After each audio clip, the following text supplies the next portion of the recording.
Hey everybody, this is Dan. This is the week 6 update video for MAT063 fall of 2012.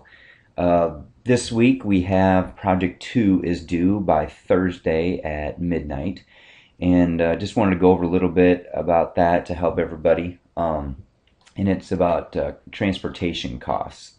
So again, if you go into course content and you go into projects, it should be under project 2 right there, which is this transportation costs.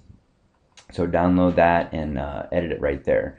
One thing I ask you to do that a lot of people have troubles with is figuring out an accurate measure of maintenance costs and also depreciation, which is if your car just ages, it gets old, it devalues. And if you go to the Edmunds site, edmunds.com, that's linked on your thing, you can go to used cars and hit true cost to own. And if you click that, you can pick your make and model. So I'm picking mine, and I have a 2005 Ford 500. Well, the oldest this goes back is 2007. So obviously my car is not worth as much as this is, and my cost may not be the same, but this is going to be my guide. So if you've got an older car, pick something that's close, and then we'll use a fractional approach or a proportional approach. So I'm just going to go ahead and show how to do that. So if I click 2007 Ford 500 here, it's saying that it's worth, let's see here, almost $10,000, which isn't, my car's definitely not worth that. It's probably worth maybe half that or so. And I'm actually going to use the Blue Book value to figure that out. But it kind of shows you all these different things here: depreciation, taxes, financing. Some of these will be more appropriate to you than others. The two most important ones that are going to be useful is, I mean, you know what your own taxes are. If you have any financing, if you've borrowed money or not, you know what your fuel car costs are based on the miles you drive. You know your own insurance. The biggest thing here is maintenance and repairs, and this is based on national data that they've gathered. So if you look here, this is like the 5-year total. So what I would do is say, okay, over 5 years, it looks like it's over $8,000 is what you would spend on maintenance and repairs on this car. But this car is worth more than mine. But regardless of the age of the car, these costs, as you can see, look at this, by year 3 of this, it's got $1,000, $1,200, $1,500. So as it's getting older, you're having to spend more on maintenance and repairs here. So to give a good estimate is say, okay, if this is $8,000 over 5 years, if I take 8,000 divided by 5, that's $1,600 a year. Now, mine may not be quite that much, but this actually is probably a decent estimate for the cost of maintenance and repairs. People always forget when they go.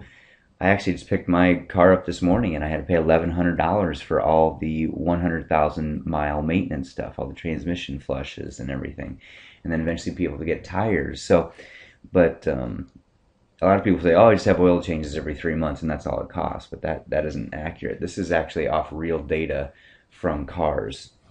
So let's say it's $1,600 a year. If I divide that by 12, that's $133 a month. So, you know, it's up to you what you want to take there, but be aware that obviously these numbers are going to be more accurate to what all the cars in the United States mimic, or all cars of this make and model. So that's why I really encourage you to use the maintenance and repairs. And obviously at the beginning of the project, it talks about just what you think, and you look at this, you'll see there's a big difference. Usually it's about $100 a month difference of what it actually costs to own and operate a car. The other thing that's interesting here is the depreciation right here.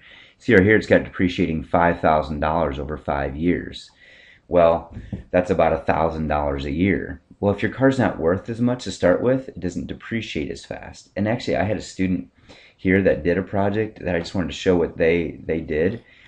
Look at the graph they made here on a brand new Mustang. So this is like how many dollars it depreciates every year. So the first year it depreciated like $9,500. And the next year it depreciated $3,700. So it's going to level off, but it still is depreciating until it goes down to essentially a worthless car. So the older the car is, the less steep this will be. But this kind of graph is exactly what you're supposed to do. Graph these depreciation costs. If I go back to the Edmunds site, so there's year 1, $1,300, year 2, $1,100, $1,000. So mine is going to be a little different because my car's not worth this much, right? It is going to get devalued every year. It's going to go down in value, but which actually means it's going to cost, that's part of the cost because I'm going to have to buy a new car to replace it eventually, right? Because it's a consumable item. So I'm going to go to kbb.com. kbb.com. And if I go to kbb.com, and I look up my car on it, it'll give me the value of it. So it says, I'm going to say, what is my current car worth right here? And if I was, and I'm just curious, okay, so what's my current car worth? And so I have a 2005, see if it'll let me here, 2005 Ford 500.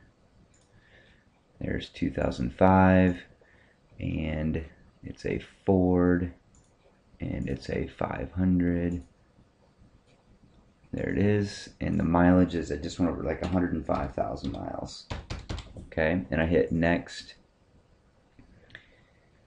and it's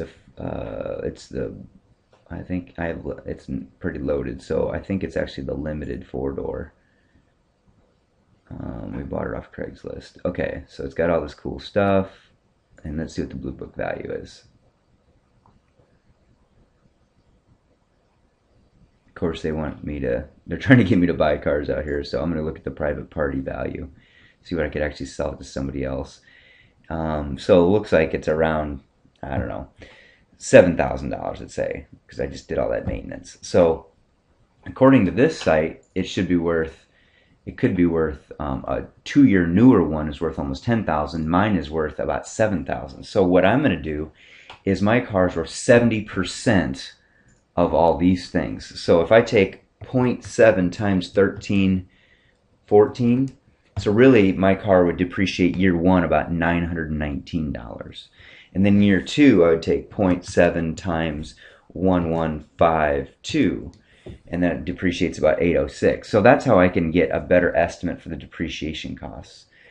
So, or I can just say, what's 0.7 times 5185? So it's 3,630. If I divide that by 60 months, so it's depreciating about $60.50 per month. So I got $60.50 per month in depreciation. I've got $133 in maintenance and repairs, so it's almost $200 a month just to own the car, and that's not even including fuel and taxes and everything like that. But this gives me a really more accurate picture of what it costs to own a car, because a lot of people forget depreciation, a lot of people forget maintenance and repairs are the true costs of those things. So I just wanted to take some time to make sure you get out there and look at those things and put those into your project. Again, that is due Thursday at midnight. We'll have our weekly online office hour Tuesday at 9 o'clock p.m. And our 50% learning goal on Alex is next Friday the 12th. So we'll be working towards that. So hope you have a great week, and contact me if you have any questions.